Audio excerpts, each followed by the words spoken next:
नमस्ते मित्रों। आज हम भारत के प्रधानमंत्रियों के कार्यकाल के बारे में पढ़ेंगे। कौन सा प्रधानमंत्री कितने समय तक रहा, उसकी क्या विशेष उपलब्धि थी, उसके बारे में हम पढ़ेंगे। देखिए, पहला नाम आता है पंडित जवाहरलाल नेहरू का, जो 15 अगस्त 1947 से लेकर के 27 मई 1964 तक रहे थे। लगातार 17 वर्षों तक प्रधानमंत्री रहे और इनका पद पर रहते हुए देहांत हुआ था। 17 वर्षों तक सबसे ज़्यादा अधिक समय तक रहने वाले प्रधानमंत्री कौन है? जवाहरलाल नेहरू है। उसके बाद आता है गुलजारी लाल नंदा का। गुलजारी लाल नंदा 27 मई 1964 से लेकर के 9 जून 1964 तक रहे थे और एक कार्यवाहक प्रधानमंत्री थे। भारत के प्रथम कार्यवाहक प्रधानमंत्री कौन थे? गुलजारी लाल नंदा थे, जो 13 दिन रहे थे। उसके बाद आते हैं लाल बहादुर शास्त्री, जो 9 जून 1964 से लेकर 11 जनवरी 1966 तक रहे थे। ये सादगी के प्रतीक थे और पद पर रहते हुए इनका निधन हुआ था। ये दूसरे प्रधानमंत्री थे जिनका पद पर रहते हुए निधन हुआ था। फिर वापस गुलजारी लाल नंदा कार्यवाहक प्रधानमंत्री बनते हैं 11 जून 1966 से लेकर के और 24 जनवरी 1966 तक। ये भी 13 दिन तक के लिए बनते हैं। उसके बाद इंदिरा गांधी भारत की प्रथम महिला प्रधानमंत्री बनती है 24 जून 1966 से लेकर के और 24 मार्च 1977 तक। प्रथम प्रधानमंत्री राज्यसभा सदस्य थी। ये प्रथम प्रधानमंत्री थी, राज्यसभा सदस्य थी और भारत की प्रथम महिला प्रधानमंत्री थी। उसके बाद में मोरारजी देसाई प्रधानमंत्री बनते हैं 24 मार्च 1977 से लेकर के 28 जुलाई 1979 तक।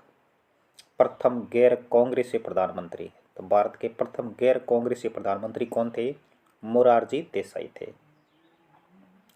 उसके बाद चौधरी चरण सिंह आते हैं।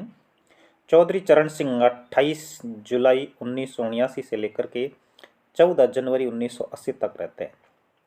ये अल्पमत सरकार थी, काम चलाऊ सरकार थी।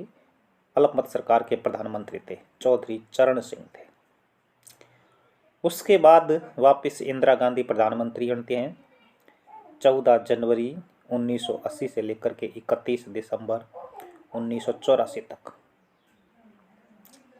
दिसंबर नहीं, अक्टूबर, 31 अक्टूबर 1984 तक। पंजाब में आतंकवाद का सफाया ऑपरेशन ब्लू स्टार चलाया था और 31 अक्टूबर 1984 को ही इनका निधन हो जाता है, हत्या हो जाती है। उसके बाद में राजीव गांधी प्रधानमंत्री बनते हैं 31 अक्टूबर 1984 से लेकर और 1 दिसंबर 1990 तक। इनको संचार क्रांति का प्रणेता कहा जाता है और लोकसभा में सर्वाधिक सीटें प्राप्त कर प्रधानमंत्री बने थे। लोकसभा में सर्वाधिक सीटें प्राप्त की थी इन्होंने।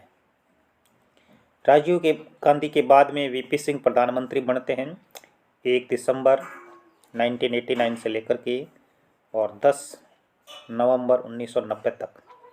इन्होंने भ्रष्टाचार विरोधी आंदोलन के नेतृत्व स्वरूप समर्थन प्राप्त किया था। भ्रष्टाचार विरोधी आंदोलन के नेतृत्व स्वरूप समर्थन प्राप्त किया। वीपी सिंह के बाद में चंद्रशेखर आते हैं। ये थोड़े थोड़े समय के लिए प्रधानमंत्री बने थे 10 नवंबर 1990 से लेकर के 21 जून 1991 तक। जनता दल के विभाजन के बाद कांग्रेस के समर्थन से सरकार बनाई थी। जनता दल का विभाजन हो गया था तो चंद्रशेखर ने सरकार बनाई थी। उसके बाद पीवी नरसिम्हा राव आते हैं 21 जून 1991 से लेकर के और 16 मई 1996 तक ये प्रधानमंत्री बनते हैं। वीपी सिंह अर्थव्यवस्था में परिवर्तन के सूत्रधार माने जाते हैं ये।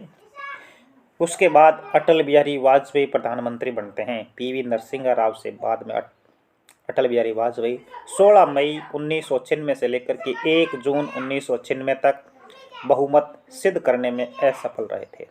अटल बिहारी वाजपेयी 16 मई 1996 से लेकर 1 जून 1996 तक बहुमत सिद्ध करने में असफल रहे थे।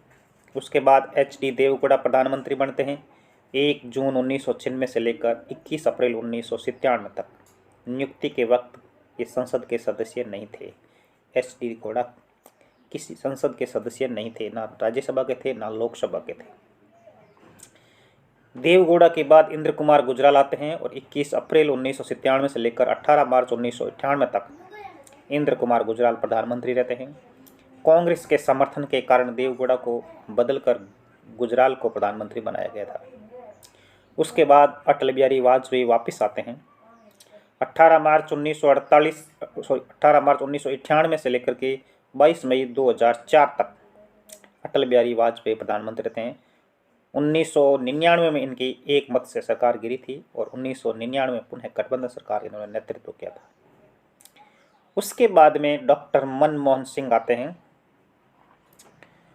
22 मई 2004 से लेकर के और 26 मई 2014 तक रेगुलर 10 साल तक प्रधानमंत्री रहते हैं मनमोहन सिंह, एक विश्वविख्यात अर्थशास्त्री हैं।